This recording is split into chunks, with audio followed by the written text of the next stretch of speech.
technical intervention that may make it more difficult for some people to vote is not a good thing. Voter fraud is not as rampant as some people may think. I mean, it's hard enough to get people to vote once, let alone twice. And there are many sectors in our society, elderly people who may not have a valid driver's license, or new voters who just turned 18 who may not have some sort of government-issued photo ID, who would be discouraged from making effort to vote. So I think the benefits of a fraud-free election would certainly be outweighed by the lack of voter participation if we required voter ID.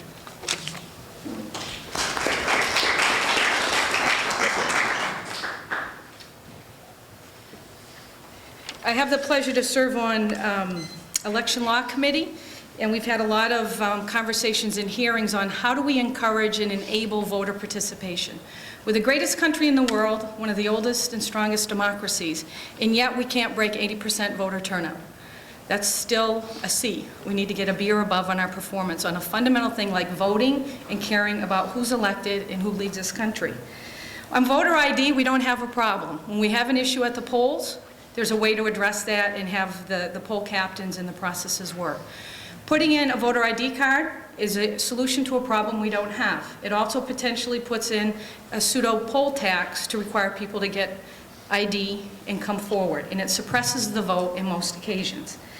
I'm looking forward to increasing the vote, not suppressing it. There's a bill in front of us by the Lowell teenagers to let 17-year-olds vote in municipal elections. I think that is great. Putting civics classes back in, voters at 17, and getting them involved to elect their leaders locally and then at the state and federal. And the other thing I think too is a bill to give election days off. Some of the other countries around the world, it's a national holiday. To take the day off, go do your civic duty, celebrate the country you live in, and vote for people. So those are the things I'll continue to push.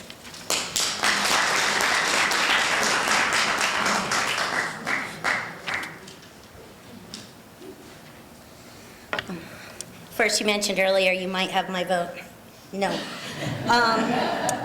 Voter ID is something that people in the 2nd Franklin District overwhelmingly voted in favor of.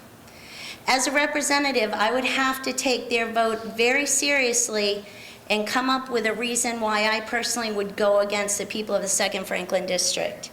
When it was a non-binding referendum, it passed overwhelmingly. It's something I need to think about. The people of this district, first off, a day off for 20% turnout for the primary would have been a wasted day for everybody. And there haven't been a precinct warden for several years in the town of Athol prior to becoming elected as a member of the Board of Selectmen. I had to ask people for ID if they didn't turn their census in. If you appear on the inactive voting list, there is, I have to ask you, even if it were my mother, I would have to say, I need to see your identification, and at the bottom of the enrollment form, I have to sign an affidavit saying what ID I looked at. So we already do require identification for people who do not send in their census form.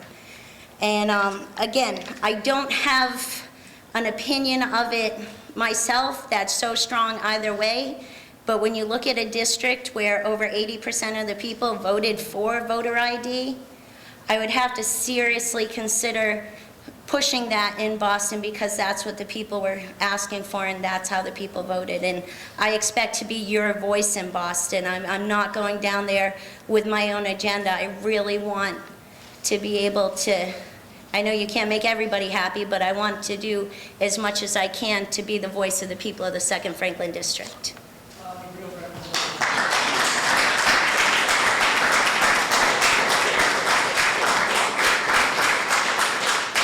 Well, thank you all. That concludes the question and answer period, and we're pretty much, actually we're slightly ahead of schedule. I think it was those specific questions that sort of tightened up the responses, and that's not a bad thing. We will close in the reverse order that we opened with a 2-minute closing statement. Rick Schrober, Ms. Lee, Rep. Andrews.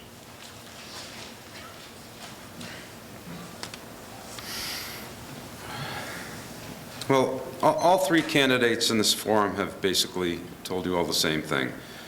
We need jobs, we need to encourage business growth, we need to revitalize our communities, and we need to improve our schools. But who really has the ability to deliver? The incumbent has had almost 2 years, and really things aren't any better than they were in this region than they were when she took office. The gap between the towns in her current district's unemployment rate and the state's unemployment rate has widened, which means that her current district is falling behind in the slow job recreation after the recession. MCAS scores have dropped in the last year, and foreclosures are up, especially in Athol and Orange. The Republican, on the other hand, is a Republican, and recent history has shown that her party's policies of trickle-down economics and stripped-down government only make things worse for the middle and lower classes, and that leaves just one choice. I'm Rick Schober, and I'm the independent candidate. Thank you.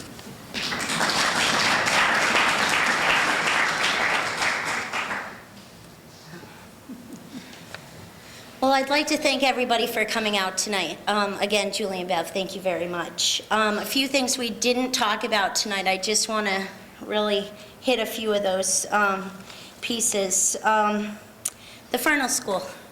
Heartbreaking that it closed. The Fernald School, the Templeton Developmental Center was the highest, the largest employer in the town of Templeton. There's 2,600 acres up there. There's 250 acres of farmland and 400 employees now who are gone, as well as the clients there who are being displaced and put in different places. We need to look into that. We need to talk to the DCR. We need to talk to the state, and we need to find out how that property can best suit Templeton. It's there for you, and we need to work hard to get that. The school situation, again, you know, East Templeton's closed. You got 2 full schools. We need to work on that.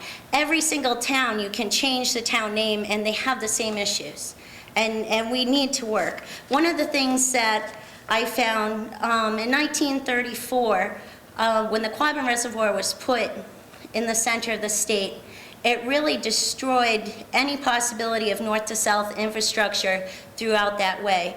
We also displaced 4 towns worth of people and evacuated their towns and flooded their property for drinking water for the Boston area. The state owes us. We've never charged them a penny for their water. They have put us in a disadvantaged position, especially along that corridor where to get to Belchertown in the district, you have to go through 2 different districts to get there. We need to go to the state, and I plan to leverage this position to get some positive attention to this area and possibly some reparations for what they did to us. Thank you.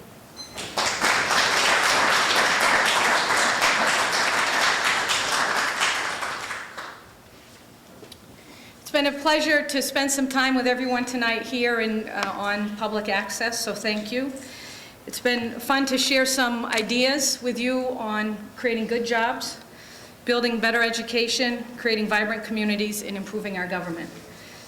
As you know, I've started already working on Templeton's behalf with Senator Brewer, Representative Goby on the elementary school and what the citizens want.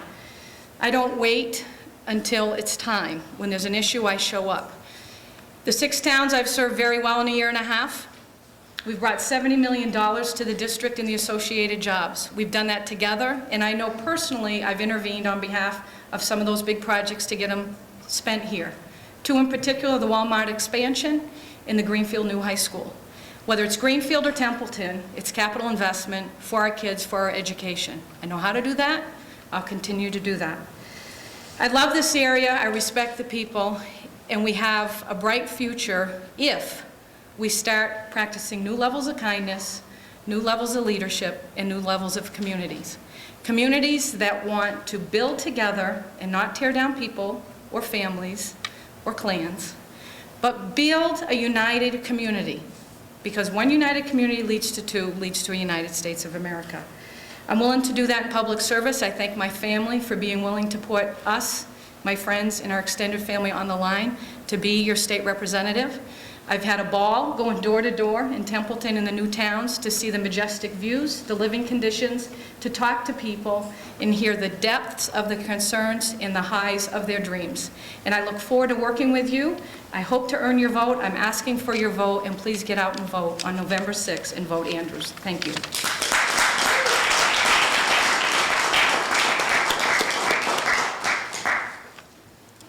I think this was a great event. I think all of the candidates spoke very well and represented their views. It gives people something to think about, and there's a clear distinction here between the candidates, and that's a very good thing. I think we owe them all a round of applause.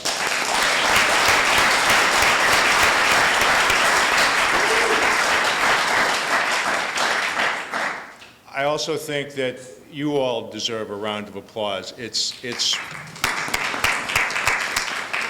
When I got a call about being the moderator, I must admit I was a little leery because I was concerned about not having very many people in the House. This is a great crowd.